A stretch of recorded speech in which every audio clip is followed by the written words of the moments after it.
ଗୁରୁଜୀ ଗୁରୁମାବୃନ୍ଦ ଏଠାରେ ଉପସ୍ଥିତ ଥିବା ମୋର ସାନ ବଡ଼ ଭାଇ ଭଉଣୀ ଓ ସହପାଠୀ ସହପାଠିନୀଗଣ, ଆଜି ଆମେ ଏଠାରେ କାହିଁକି ଏକତ୍ରିତ ହୋଇଛେ ତାହା ଆମ ସମସ୍ତଙ୍କୁ ଜଣାଅଛି। ମୋତେ ଏହି ଅବସରରେ ସ୍ୱତନ୍ତ୍ର ଓଡ଼ିଶା ରତ୍ନରେ ମଧୁବାବୁଙ୍କ ଭୂମିକା ବିଷୟରେ କିଛି କହିବାକୁ ସୁଯୋଗ ମିଳିଥିବାରୁ ମୁଁ ନିଜକୁ ଧନ୍ୟବାଦ କରୁଅଛି। 300 ବର୍ଷରୁ ଅଧିକ ସମୟ ଧରି ଶୋଷଣର ଶିକାର ହେଉଥିବା ଓଡ଼ିଆ ଜାତି ଚାହୁଁଥିଲା ମୁକ୍ତି। ଓଡ଼ିଆ ଜାତି ଚାହୁଁଥିଲା ମୁକ୍ତି।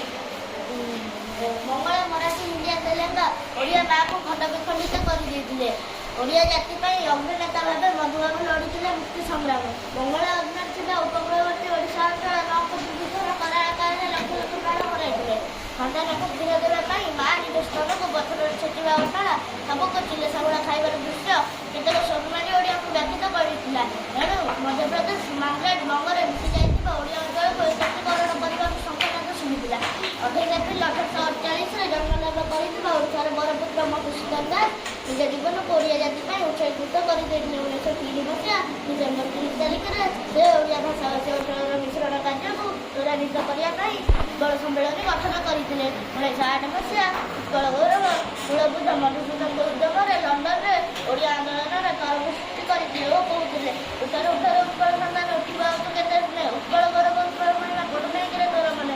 ମଧୁସୂଦନ ଦାସ ମଧୁବାରିଷ୍ଟର ହେବାର ଘଟଣା ରୋମାଞ୍ଚକର। 1902 ମସିହା ବ୍ରିଟିଶ ସରକାର ପୁରୀ ଶ୍ରୀ ଜଗନ୍ନାଥ ଧାମର କାର୍ଯ୍ୟଭାର ଡେପୁଟି ମାଜିଷ୍ଟ୍ରେଟଙ୍କୁ ଦେବାକୁ ନିୟମ ବାହାର କରିଥିଲେ।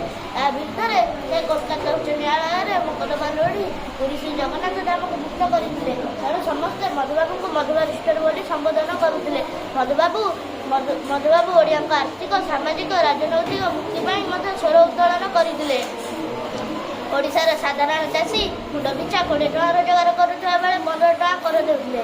ତେଣୁ ସେ ବ୍ରିଟିଶ କଳା ନିୟମ ବିରୁଦ୍ଧରେ ମଧ୍ୟ ଲଢ଼େଇ କରିଥିଲେ।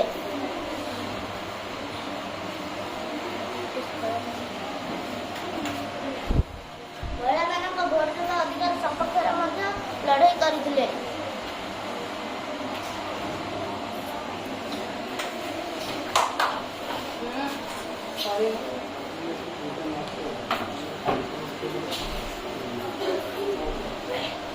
Gracias.